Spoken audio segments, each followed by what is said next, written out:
નમસ્કાર દર્શક મિત્રો, સિટી ન્યૂઝમાં આપ સૌનું સ્વાગત છે। સમાચારોની શરૂઆત કરતા પહેલા એક નજર આજના મુખ્ય સમાચારો પર। સરકારી નોકરી અપાવવાની લાલચ આપી લાખોની છેતરપિંડી, વલસાડમાં એક યુવતી બની ભોગ। વલસાડ જિલ્લાના પારડીમાં સનાતન સભા યોજાઈ।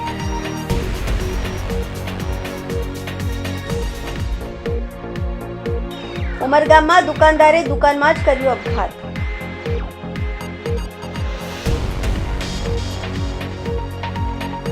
વાણિજ્ય અને ઉદ્યોગ મંત્રીને વલસાડી હાફૂસને જીઆઈ ટેગ આપવા માટે સાંસદ શ્રી ધવલભાઈ પટેલ દ્વારા લેખિત રજૂઆત।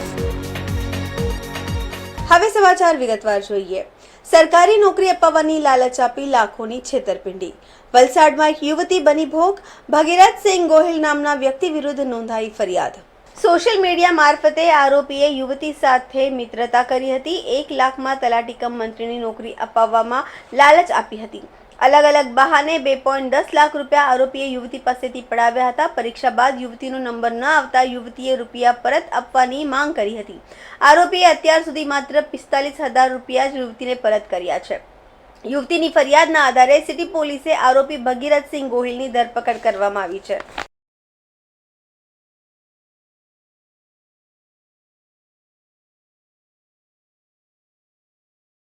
સ્વામિનારાયણ સંપ્રદાયના કેટલાક સંતો દ્વારા વારંવાર હિન્દુ દેવી દેવતાઓ વિરુદ્ધ થતા વિવાદિત નિવેદનોનો મામલો ગરમાઈ રહ્યો છે।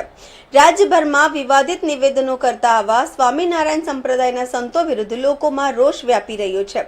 હિન્દુ સંગઠનો અને સાધુ સંતો અને કથાકારો પણ સ્વામિનારાયણ સંતોના આવા વિવાદિત નિવેદનોને લઈ રોષે ભરાયા છે। આ વિવાદ મુદ્દે વલસાડ જિલ્લાના પારડીમાં સનાતન સભા યોજાઈ હતી।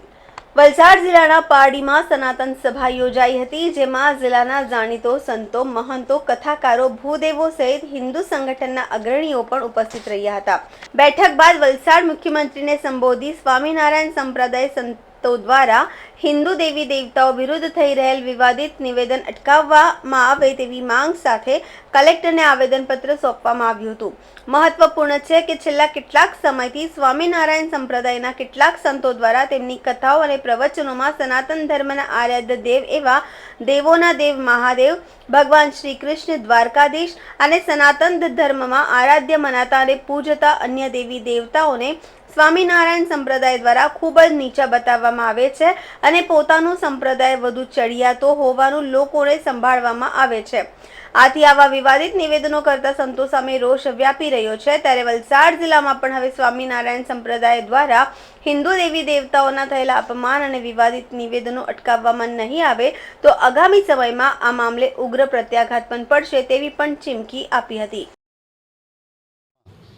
છેલ્લા થોડા સમયથી જે સ્વામિનારાયણ સંપ્રદાય છે એના અમુક સંતો જે આપણા સનાતન ધર્મના દરેક ભગવાનોને, દરેક માતાજીને નીચા બતાવવાના પ્રયાસો જે કરે છે, આ હીન પ્રવૃત્તિ એ લોકો બંધ કરે અને જે સનાતન છે, મતલબ કે જેનો જન્મ અંત નથી એવા ઈશ્વર ભગવાન શંકર, ભગવાન રામ, ભગવાન કૃષ્ણ, ભગવતી દુર્ગા, આપણા હનુમાનજી મહારાજ, દ્વારકાધીશ, આ બધાની નિંદા સહન થઈ શકે એમ નથી।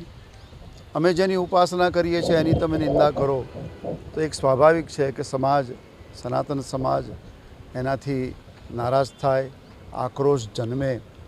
તો એ આક્રોશ બંધ થાય અને આ બધા સંતો સમજી જાય, જેથી કરી અને ભવિષ્યમાં કોઈ વર્ગ વિગ્રહ ન થાય એ વિનંતી આપ સૌના માધ્યમથી જે આ સંદેશ બધે પહોંચી રહ્યો છે મીડિયાના માધ્યમથી, એ તમામ મીડિયાકર્મીઓને પણ મારી ખૂબ ખૂબ શુભેચ્છા। આજે કિલ્લાપાડી બ્રહ્મ સમાજ દ્વારા વલસાડ જિલ્લાના કથાકારો, ભૂદેવો, સંતો, મહાત્માઓ સાથે સનાતન ધર્મની સભાનું આયોજન કરવામાં આવ્યું અને એ સભાની અંદર પૂજ્ય શરદભાઈ વ્યાસ દાદાના અધ્યક્ષ સ્થાને પૂજ્ય શિવજી મહારાજ સહિત સૌ કથાકાર મિત્રો અને સૌ સનાતન ધર્મીઓ ઉપસ્થિત રહ્યા।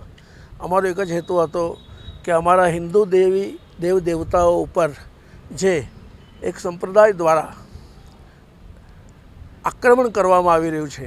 એટલું જ નહીં, અમારા દેવી દેવતાઓને નીચા પાડવાના જે પ્રયાસો થઈ રહ્યા છે એની સામે અમારો સખત વિરોધ છે અને એ અમે ચલાવી નહીં લઈએ એ આ સનાતન ધર્મની સભાની અંદર નિર્ણય કરવામાં આવ્યો છે અને એને માટે કલેક્ટરશ્રીને મુખ્યપ્રધાન મુખ્યમંત્રીશ્રી સહિત બધાને આવેદનપત્ર આપવામાં આવ્યું છે.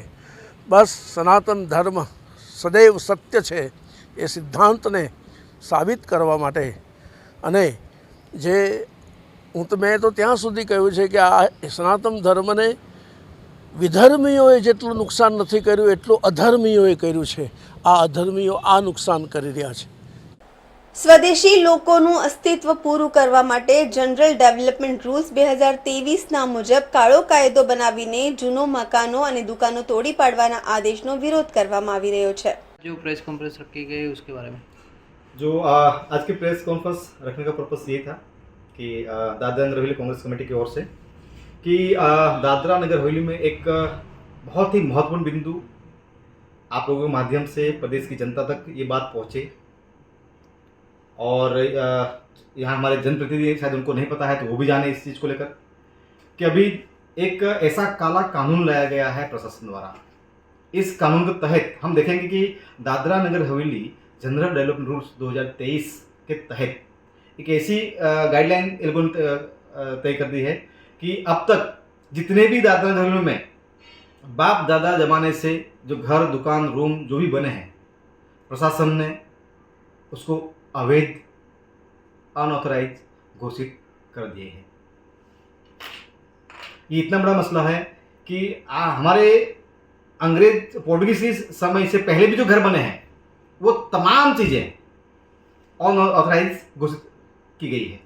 अभी इसके पीछे जो होने वाला है यहाँ पर कि अभी कोई भी अधिकारी इस कानून के तहत कुछ विस्तारों में नोटिस बजाना शुरू कर दिया है और परिवारों को 10 दिन 15 दिन का अल्टीमेट दे रहे हैं कि आपका घर अनऑथराइज है, उसको तोड़ना होगा, 15 दिन में आप जवाब दो. इस तरह से प्रक्रिया शुरू हो चुकी है. ये चीज़ें हमारे ध्यान में आई, इसलिए इस चीज़ को लेकर आज एक बहुत ही गंभीर प्रश्न है ये कि अगर इस तरह से होगा तो दादरा नगर हवेली में 80-90% नगर पालिका विस्तार और ग्रामीण में स्थानीय मूल समाज जो यहाँ का उनके ऊपर इफेक्ट होगा. जब यहाँ पर कई परिवार तो ऐसे हैं जो पूरी जिंदगी की कमाई एक एक पैसा इकट्ठा करके उन्होंने अपना आशियान बनाया, घर बनाया है और वो अपने घर अपनी ज़मीन पे 1-2 गुंठे की जो ज़मीन है उसके ऊपर उन्होंने घर बनाया है, दुकान बनाया है, 1-2 रूम बने हैं और वो अचानक से तोड़ने के लिए आदेश जारी किए जाएंगे. और प्रशासन ने स्पष्ट कह रहा है, मैंने जो नोटिस जारी की उन्हें देखा है हमने, वो भी हम जल्द ही आपके माध्यम से ऐसे पीड़ित परिवार जो है जिनके ऊपर नोटिस जारी किया गया है वो भी हम अगले हफ्ते में आपके सामने रखने वाले हैं कि वो परिवार अभी कोर्ट कचहरी और हाई कोर्ट तक पहुँचे हैं और वहाँ पर उसको बचाने की कोशिश की जा रही है. आप लोगों के माध्यम से हम यही कहना चाहते हैं कि ये बहुत ही एक काला कानून प्रशासन ने यहाँ के मूल समाज को, यहाँ की जनता के ऊपर प्रताड़ित करने के लिए और व्यक्तिगत टारगेट करके आने वाले समय में ये प्रक्रिया शुरू करने वाले हैं. इस चीज़ को लेकर हमने बहुत गंभीरता से लिया है और कल की डेट में हम लोग एक सर्व समाज, सर्व संगठन और सर्वदलीय पक्ष के माध्यम से हम एक बैठक का आयोजन कर रहे हैं और सभी मिलकर हम इस काले कानून का विरोध दर्ज करेंगे और आने वाले समय में इस काले कानून को रद्द करवाने के लिए बिल्कुल शासन प्रशासन सिस्टम के सामने हम आर पार की लड़ाई लड़ने की तैयारी कर रहे हैं. સમાચારોમાં સમય છે નાનકડા વિરામનો. વિરામ બાદ આપ જોઈ શકશો ઉમરગામમાં દુકાનદારે દુકાનમાં જ કર્યો અપઘાત.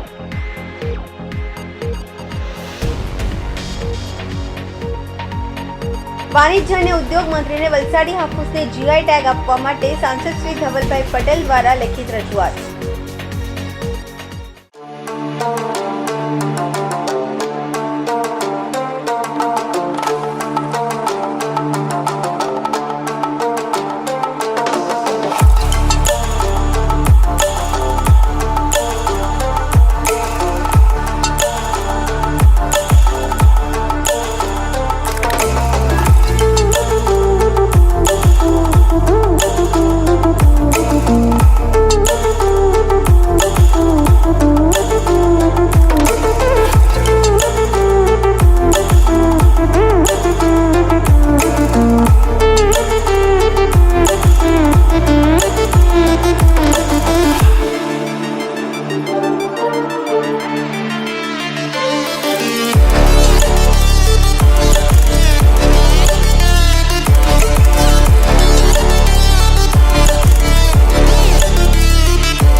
સ્વાગત છે। ઉમરગામમાં વધુ એક અપઘાતનો મામલો સામે આવ્યો છે। દુકાનદારે દુકાનમાં જ કર્યો અપઘાત। ઉમરગામમાં વધુ એક અપઘાતનો બનાવ સામે આવ્યો છે। ઉમરગામમાં દુકાનદારે દુકાનમાં જ અપઘાત કર્યો હતો। મૃતક પાણીપુરીની દુકાન ચલાવતા હતા। ઉમરગામના જૈન દેરાસરની નજીક ઘટના। અપઘાતનું કારણ અકબંધ છે। પોલીસે તપાસ હાથ ધરી છે।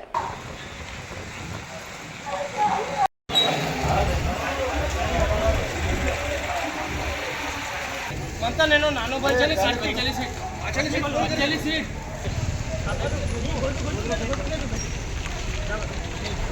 દમણનો દરિયા કિનારો એક દિવસ માટે બંધ કરાયો છે। દમણના દરિયા કિનારાની સ્વચ્છતા માટે પ્રશાસન દ્વારા જાહેરનામું બહાર પાડી દરિયા કિનારા પર એક દિવસ માટે પર્યટકો અને સ્થાનિક લોકોને પર જવાની મનાઈ ફરમાવવામાં આવી છે।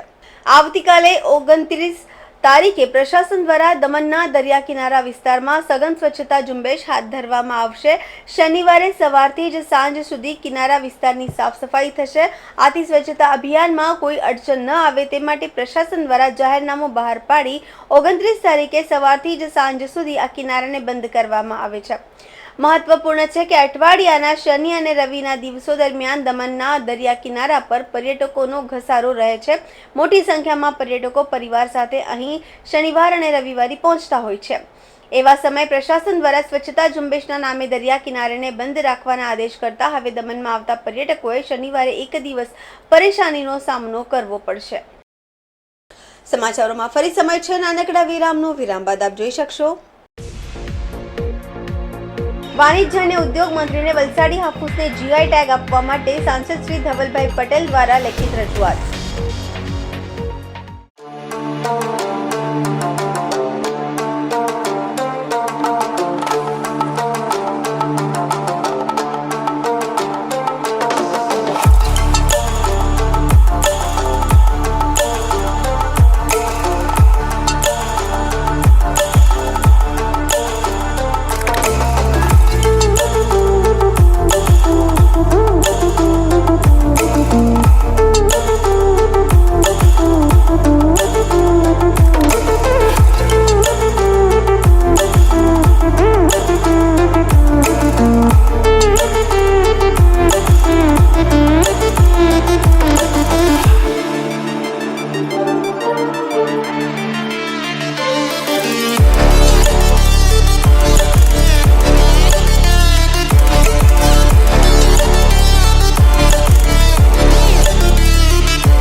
વિરામ બાદ ફરી આપનું સ્વાગત છે।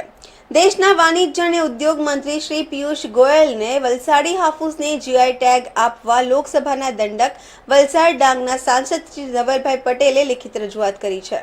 દિલ્હી ખાતે દેશના વાણિજ્ય અને ઉદ્યોગ મંત્રી શ્રી પિયુષ ગોયલને લોકસભાના દંડક વલસાડ ડાંગના સાંસદ શ્રી ધવલભાઈ પટેલે રૂબરૂ મુલાકાત કરી હતી। દક્ષિણ ગુજરાતના વલસાડ નવસારીની ઓળખાણ સમાન કેરીઓના રાજા વલસાડી હાફૂસ કેરીને જીઆઈ ટેગ અપાવવા માટેની લેખિત રજૂઆત કરવામાં આવી છે।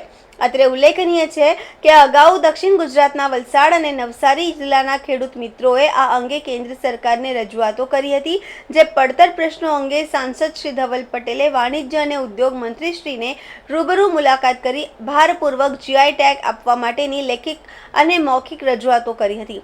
કેન્દ્રીય મંત્રી શ્રી પિયુષ ગોયલે આ અંગે સકારાત્મક અભિગમ દાખવી નિરાકરણ લાવવાની ખાતરી સાંસદશ્રીને આપી હતી।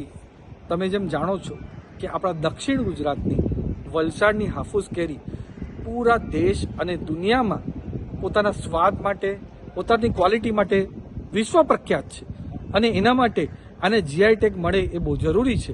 એના માટે આપણા વલસાડ અને નવસારીના ખેડૂતોએ જીઆઈ ટેગ માટે અપ્લાય કર્યું હતું અને જીઆઈ ટેગનું અપ્રુવલ પણ 18મી ફેબ્રુઆરી 2025 મળી ગયું હતું. પણ એના પછી કોણકણના હાફૂસના જે કેરીના ઉત્પાદકો છે એમાં આપત્તિ જતાવી એના લીધે આપણું જીઆઈ ટેગ હોલ્ડ પર મૂકી દીધું. ને એમનું તથ્ય હતું, એમની જે તરફથી રજૂઆત હતી કે આ હાફૂસ કેરીનું જીઆઈ ટેગ ખાલી કોણકણ વિભાગના ખેડૂતોને મળવું છે. એના માટે આજે ખાસ કરીને આપણા દેશના કેન્દ્રીય મંત્રી વાણિજ્ય અને ઉદ્યોગ પિયુષ ગોયલજીને મળીને મેં રજૂઆત કરી છે, એમને લેટર પણ આપ્યો છે. એમાં મેં જણાવ્યું છે કે 1960માં જ્યારે મહારાષ્ટ્ર અને ગુજરાત અલગ પડ્યું ત્યાર લગીને વલસાડ અને નવસારી પણ કોણકણ વિભાગમાં જ આવતું હતું અને જે કોણકણની કેરીઓ છે હાફૂસ તે મેની 3જા વીક લગીને થાય છે અને મેના 3જા વીક પછી વલસાડ અને નવસારીની હાફૂસ કેરી થાય છે. એટલે બંને રાજ્ય એકબીજાના પૂરક બનશે, એકબીજાના પ્રતિસ્પર્ધી બનવાના નથી. બંને રાજ્યના ખેડૂતને લાભ જ થશે. એના માટે આ જીઆઈ ટેગ બહુ જરૂરી છે. એના લીધે મારા લાખો ખેડૂત ગુજરાતના છે એને પણ ફાયદો થશે, મહારાષ્ટ્રને પણ ફાયદો થશે. એના માટે જીઆઈ ટેગ જલ્દીથી જલ્દી મળે એના માટે મેં ભારપૂર્વક રજૂઆત આપણા દેશના કેન્દ્રીય મંત્રી પિયુષ ગોયલજીને કરી છે અને એમને ખાતરી આપી છે કે આવનારા દિવસો અને આવનારા મહિનામાં આપણા વલસાડના હાફૂસ કેરીને જીઆઈ ટેગ મળી જશે અને આપણા લાખો ખેડૂતોને ફાયદો થશે. અને તમારા માધ્યમ થકી હું લોકોને, મારા ખેડૂતોને કહેવા માંગુ છું કે જ્યાં લગીને હું સાંસદ છું પૂરેપૂરી રજૂઆત આપણા ખેડૂતો માટે કરીશ અને હાફૂસ કેરીને જીઆઈ ટેગ મળે એના માટે પૂરેપૂરો પ્રયત્ન હું દિલથી કરીશ. ધન્યવાદ. વલસાડ જિલ્લા એલસીબી પોલીસે ગુજરાતમાં લેવાતો દારૂનો જથ્થો ઝડપી પાડ્યો છે. પારડી નેશનલ હાઈવે 48 ઉપર ઝડપાયો 2.58 લાખનો દારૂ. ટેમ્પાના કેબિન પાછળ ચોરખાના બનાવી લેવાતો હતો 2.58 લાખનો દારૂ. કોઈને શંકા જાય એ માટે ચોરખાના બનાવી દારૂ છુપાવી બબલ રોલના મૂકવામાં આવ્યા હતા. એલસીબી પોલીસે 2.58 લાખના દારૂ સાથે 2 આરોપીઓની ધરપકડ કરી આગળની તપાસ હાથ ધરી છે.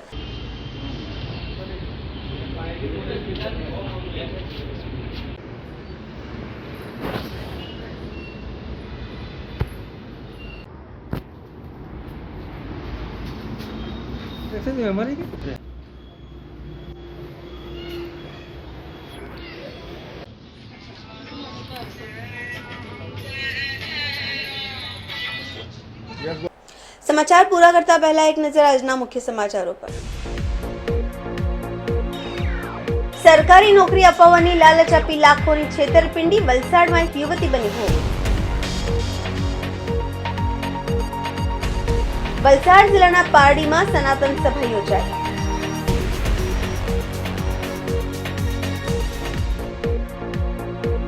ઉમરગામમાં દુકાનદારે દુકાનમાં જ કર્યો આપઘાત.